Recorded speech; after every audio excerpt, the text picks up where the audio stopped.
እስኪ እቺን ቃል አንብባት እንላለን። suppose በጣም አሪፍ ሰው ምን ማለት ነው suppose? I don't know ጥሩ እሺ ሶስት ትርጉም እነግርሃለሁ 3 main points okay የመጀመሪያው I suppose ስትል I think እያልክ I think ማለት ነው ይመስለኛል በጣም አሪፍ ሌላኛው ደግሞ suppose ስትል ይሄ ነገር ቢሆንስ ብለ ኢማጂን እያረክ ነው the third one ደግሞ to ስትጨመርበት suppose to ሲሆን ደግሞ ይሄን ማድረግ ይጠበቅብኛል እያልክ ነው ማለት ነው so let's see them by example እሺ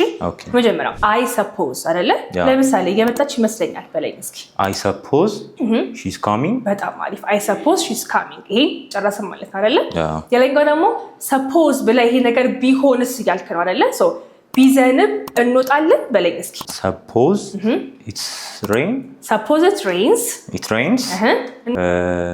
will we go out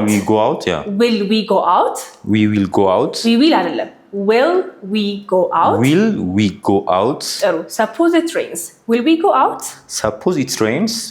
will we go out yes እናም በዚህ አጋጣሚ እንግሊዘኛን በአካልም በኦንላይን መማር ከፈለጋችሁ ደውሉልን ለልጆቻችሁ ደግሞ በተለይ ቅዳሜና ብቻ የተዘጋጀ ቆንጆ የሆነ ኮርስ አለ ስለዚህ ደውሉ ወይ ደግሞ በአካል ነው አድራሻችን መገናኛ መሰረት ደፋር ዝሪያ ፎቅ ላይ ነው የምንገኘው አሁን ወደ ትምህርቱ ደግሞ እንመለስ the third ያልኩ ደግሞ to ስትጨመርበት ይሄን ነገር ማድረግ ይጠበቅብኛል እያልክ ነው ለምሳሌ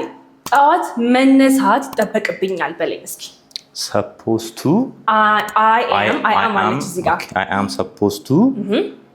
wake up in the morning በጣም አሪፍ I'm supposed to wake up in the morning እሷ ብትሆንስ she supposed to እሺ I am አልከኝ አይደለ ለሷስ she ላንተ am ለሷስ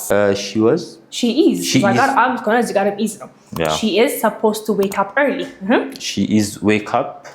supposed to wake up early ምን ማለት ነው በጠዋት መነሳት ይጠበቅባታል እያልክ ነው ማለት ነው suppose ምትላቃል ብቻ ይመስለኛል ሆነ እንደዚህ ቢሆንስ ሆነ ካለም ይጠበቅብኛል ሆነ ማለት ነው ክሊር ነው አይደለ ክሊር ነው አሁን ነኝ በደንብ ከገቡ I have one question for you እሺ